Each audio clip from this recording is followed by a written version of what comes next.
Hello everyone, I'm Chester44 and welcome to this Let's Play of Blades of Avernum.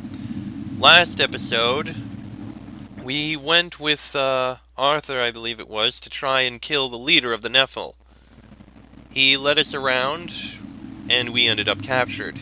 He moved on to try to, well, get us out, but he was slain. By what's-his-name, who told us that he needs our help in order to get revenge on the person who killed Chica, our sister, and the rest of our family, and likely wants to kill us too.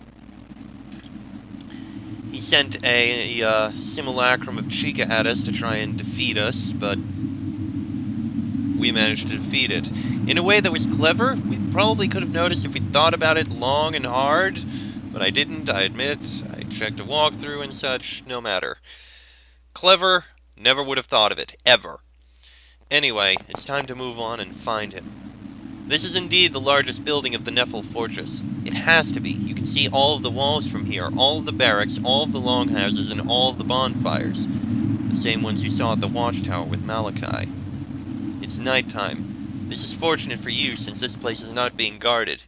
You'll be able to get your business here done quickly, and hopefully be able to leave the way Anthony came in. If we can find out how he came in.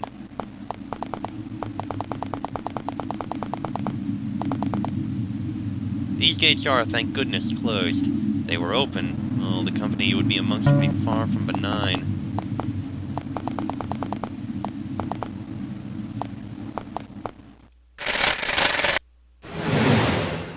This burly man has a very large axe and is armed to the teeth. He is, put bluntly, enormous. Also, he is likely very dangerous. Behold, mere mortal, the visage of Luther, supreme commander of the Nephil armies. You may have met Ratbane the 14th, but he is merely a tool, a figurehead. What your unworthy eyes stare upon is the real deal. I will not mince words. You die here at my hand. Come and behold the might and fury of the true God. He seems ready to fight, but something is odd. His armor is glistening in a way that reflects on magic more so than steel. The 3 glowing pylons may have something to do with it. There must be a trick somewhere. Furthermore, the stairs that lead down into the small area where he is standing have sparks running furiously across them. They might be dangerous, or they might not be. Who knows? At any rate, you don't have time to cogitate this. Time to fight. A throwing axe? How unique. And to think he threw it in the distance and also caught it seamlessly. Perhaps this one is not to be underestimated, then.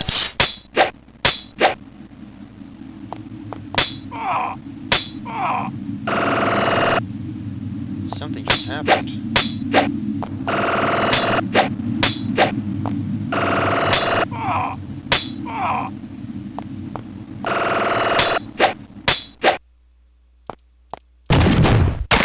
Okay, can't step on the stairs, but there is something in here. Alright, let me try drinking that haste potion because we kinda need it.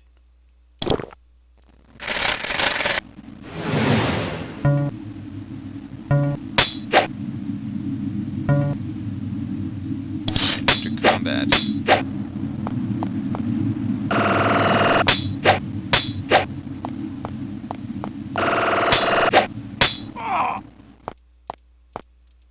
There's a lever here. It has 3 notches going from left to right. Power influx, power shield, and power redux.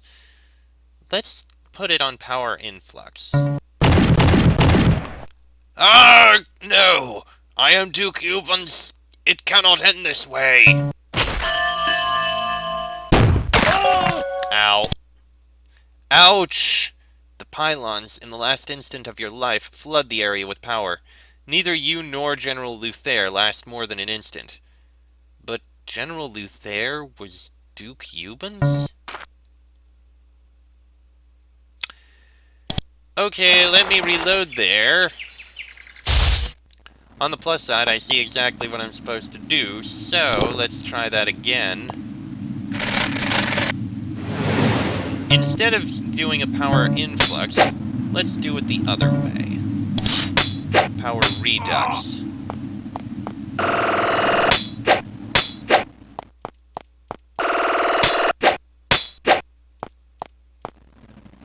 and power redux. A small explosion erupts as the power flow surrounding Luther stops. Unfortunately, the general is able to avoid it just in time. Ah, you think me but trash. But if it is close combat that you want, death you shall receive. And guard!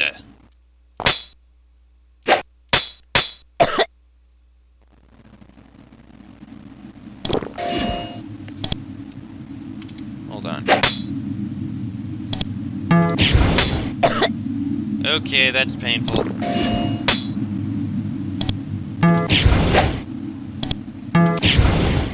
God, no! I cannot die here. You did it. General Luther is dead. No. Why? Sabertooth, did he want me to die? Is that why he brought me here from Kalzas? Luther from Kalzas? Such a thing is not possible. You know all of the generals in Kalzas, and he is not one. If you escape, tell the people in Regard province that Duke Eubens has just died. Tell them also that He expires. So, this is Duke Eubens. Was he lured by Sabertooth to come here? Poor fool. So, Sabertooth was expecting you to defeat this stooge as well. How convenient. The gates are open to the east. He must be waiting for you.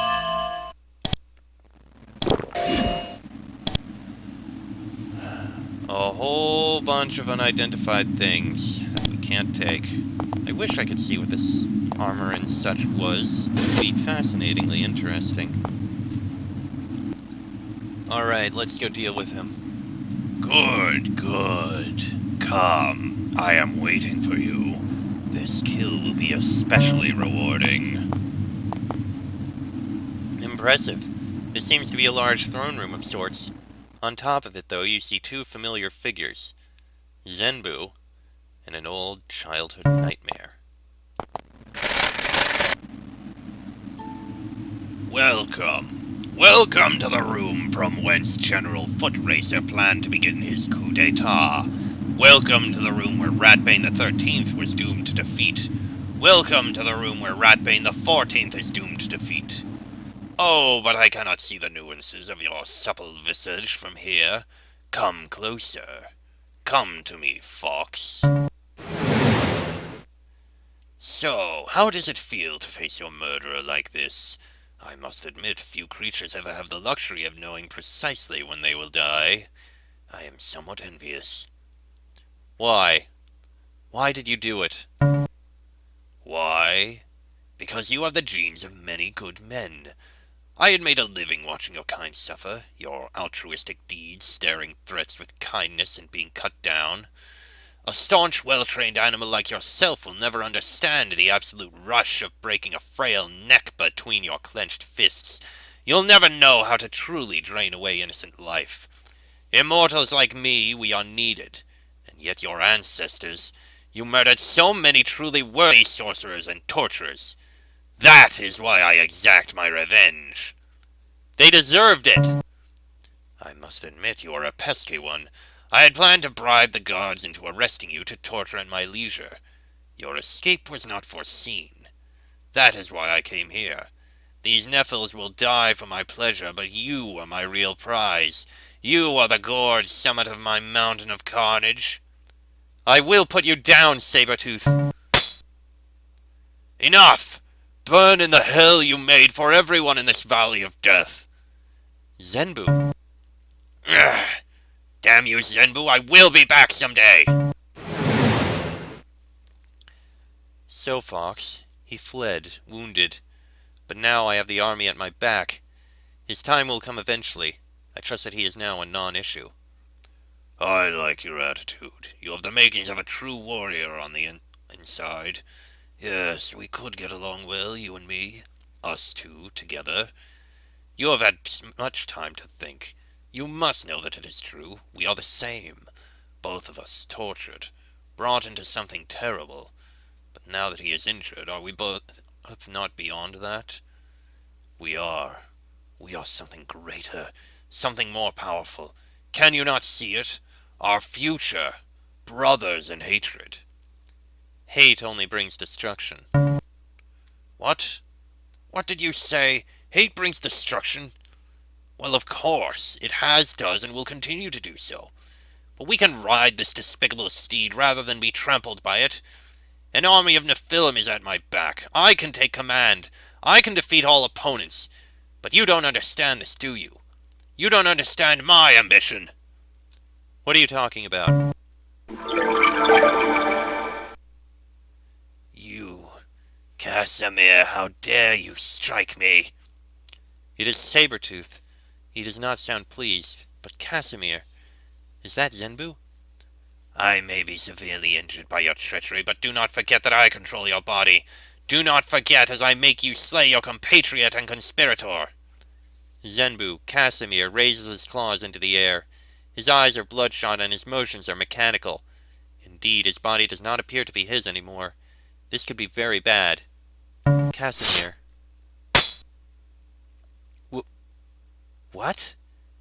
Casimir, did he just slay himself? The red in his eyes retreats as his limbs loosen up again. He lets out a small grin. You were right. I can win this game. I can be successful. But I cannot be happy. I have always wanted to escape? No, to play by my own rules. But never did I ever try to be myself. Please, be yourself. Be strong.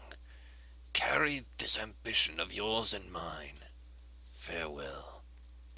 He expires. Casimir is dead. That was truly noble. Is that it? You are safe. Sabretooth has been mauled into an incapacitated state, and Zenbu, Casimir, is no more. This is the end of your ethnocentric authoritarian drama. Time to find a way out of here and live.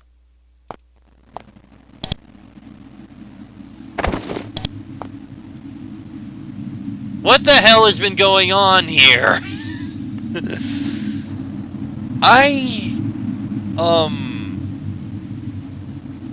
I don't understand anything.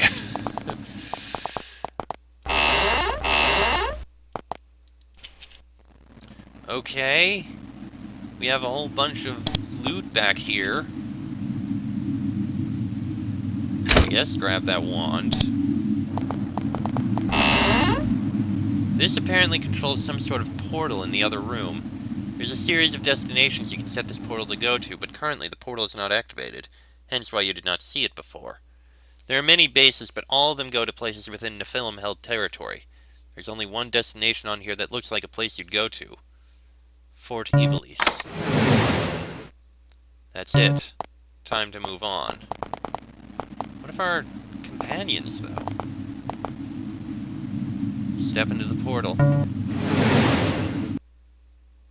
Sheik, Bonnie, and Draco! Your friends are okay, but how did this happen? They're being held in ropes by a group of 3 Nephils. Odd thing is, they don't seem to mind it one bit. They actually seem to be happier now that you're back. One of the Nephils pulls out a letter and begins reading it in painfully broken Imperial Common.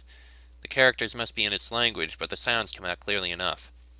Dear soldier, I am happy to see you here. Your living means that Sabretooth has been defeated.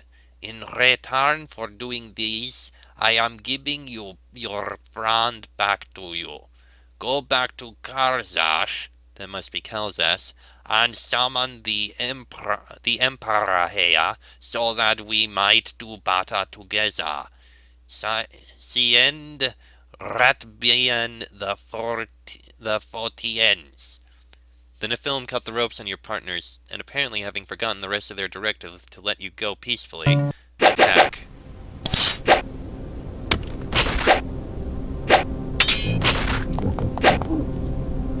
Okay. Well then. I think now we can leave. It's over. The fortress is locked up soundly, meaning that you won't be able to wreak any more havoc on the Nephilim, but truth be told, you did enough. A good number of soldiers, their general, their champion, and their mastermind are all out of the picture. This rebellion is over, whenever you get to Kansas to bring forth the Imperial Army. Time to do what must be done.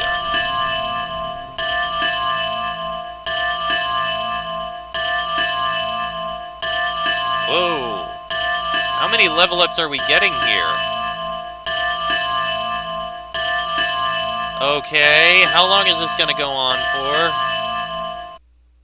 There we go. I'm just going to put level ups here because I can. You need defense. And so do you. There.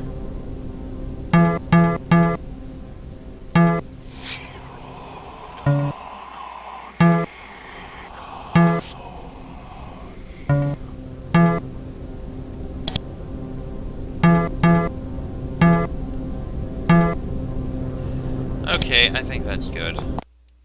Now let's get out of here.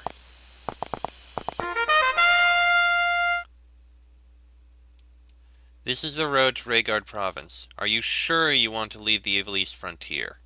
Yes, I want to leave. You begin the journey towards Rhaegar Province and its capital of Kalzas. As you leave Evil East, the air becomes cleaner. The grass is healthy. You can't help but feel disappointed. You couldn't stop him. You are greeted at Elvis and sent to Dervish Keith. Dervish Keith looks up at you from his desk. He seems bored and boring. He has likely been pushing papers about ever since he completed training. Flab tries to escape his armor from all sides. He is nothing like Malachi. Malachi was strong, commanding, and had conviction. He fought until his end and died honorably in battle. He did all that he could, and then some. If there is an afterlife, he smiles at you from it.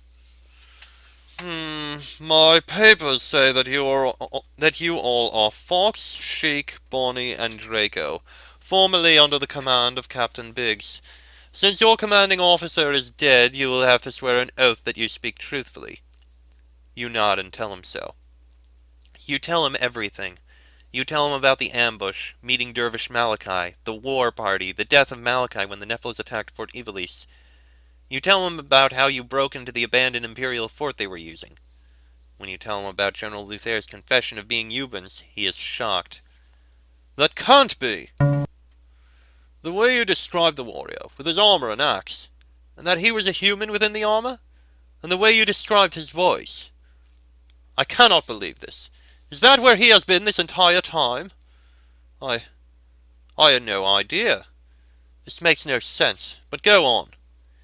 You tell him about how you saw a tiger-headed Nephilim named Sabretooth appear after you slew Eubans. An atrociously large Nephil named Zenbu, the same one who slew Malachi, attacked the tiger Nephil.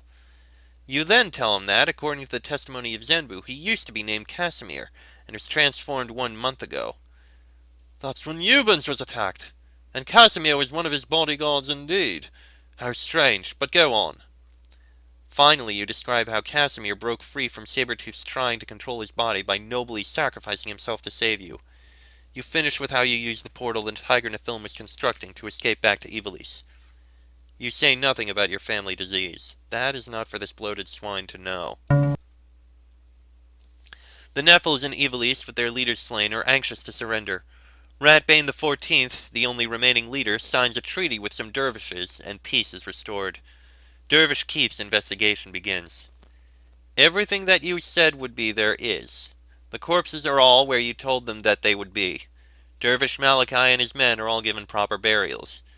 Unfortunately, nobody is able to identify what happened to the vile tiger being. Imperial Archmagi, to whom you described Sabretooth, insist that what you saw is called a Rakshasa, and that they are a rare sight in this world. They have seen ruins of a great Rakshasan culture, but now believe them to be near extinct. And, of course, you'll never know exactly why Sabretooth had it in so deeply for your lineage. But whatever he had against you, it matters not. You beat him once, and you will be able to beat him again. Meanwhile, you received a grand surprise once the entire affair was cleared up. Your dervish coronations. You and your partners are all promoted to dervishes for your acts of incredible bravery and perseverance above overwhelming odds. The Emperor himself signs your dervish verification slips, and you are brought on parade in front of all of Kalzus. All of you are promoted to being joint province governors of Ivalice, reigning from the recently constructed and quickly growing city southwest of the fort. The pay is good, but the feeling of satisfaction is much better. The people deign to erect a statue in honor of your achievements, and the city renames itself to Foxville in your honor. It's a very steep compliment, but you accept it nevertheless. And so ends your tale. You have left your mark. Your legacy will surpass you. The end. Meanwhile, using your new clout gained from your promotion and achievements, you are able to pull a few strings behind closed doors, negotiating a deal and fulfilling Dervish Malachi's final and satisfied wish. A group of elite shock troopers surround an anonymous, unassuming mansion in the obscenely rich district of Solaria. All does not go according to plan, though. The very next day, Emperor Stuart I sends you a letter apologizing for not apprehending ex-General Footracer. Considering how enthusiastic Stuart I was to the invasion of Valorum, this is result not very surprising. Apparently, though, he was actually being honest this time. The mansion, according to all testimonies, was covered in dust and not used for at least a month before the raid. Investigations confirm what you already knew. Footracer was not killed by execution years ago. Nevertheless, where could he be? Why has he gone? Or was it possible that you already... No, that couldn't be. And so the tale of Ivalice province ends with little pomp and circumstance. Your family members have their peace. The soldiers of Fort Ivalice have their peace. Dervish Malachi has peace. But most of all, you have peace. Right, sis? And so Mad Ambition ends with leaving me more confused than many things. It feels like multiple stories kind of collided in the end there in a mix of plans and plots that didn't make much sense that we were somehow torn up in.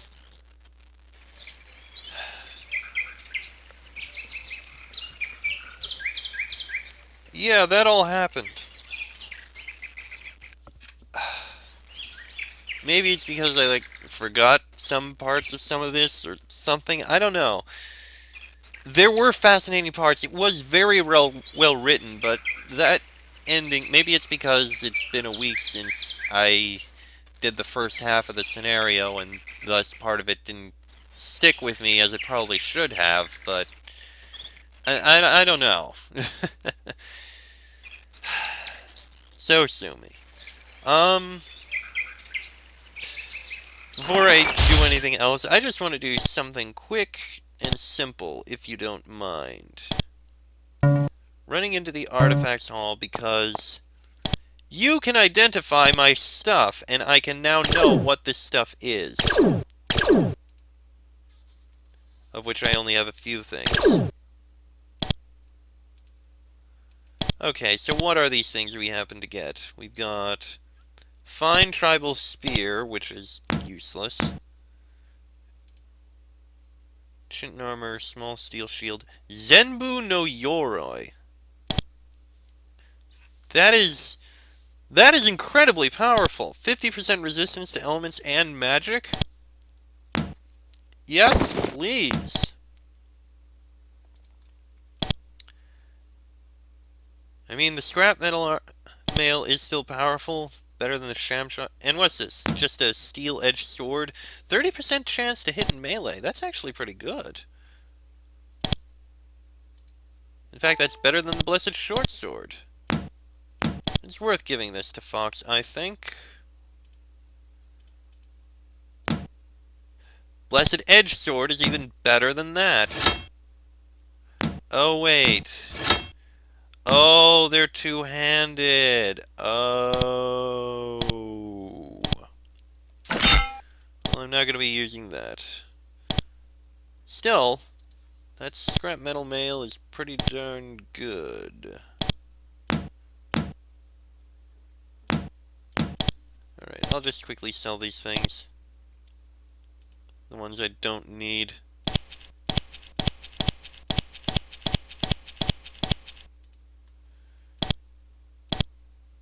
It's good stuff.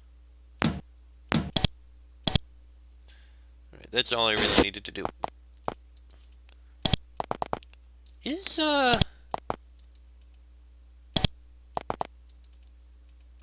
it actually up here?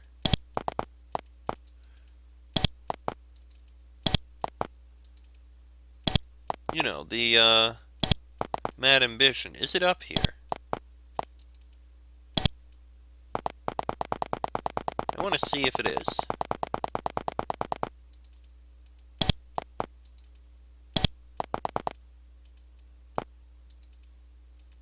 I don't think it is, but it doesn't look like it is. It is! All we've got is plate mail and a rapier. None of the other impressive stuff. That's just another Zenbu no Yori and Malakai's rapier. Only does 1 to 6 points of damage, but plus 8 levels of melee damage, 25% chance to hit in melee, and an action point. Interesting, but it does almost nothing. And we got another Zenbu no Yori, but it would not be worth it to... In fact, I'm not even going to hold on to these. Alright, let's get out of here. No, leave. Alright, and that is the end of that. We do have another scenario, though. I believe this was supposed to be followed up by another one. So... Or at least so I was told. So that's what we're going to do. And I think we're going to do it with the same party. Unless it needs to be leveled up. I'm going to check and find out. But that'll be in the next episode. So, until then, I'm Chester44. That is Fox, Sheik, Bonnie, and Draco. This has been a Blades of Avernum Let's Play, and I shall see you all next time.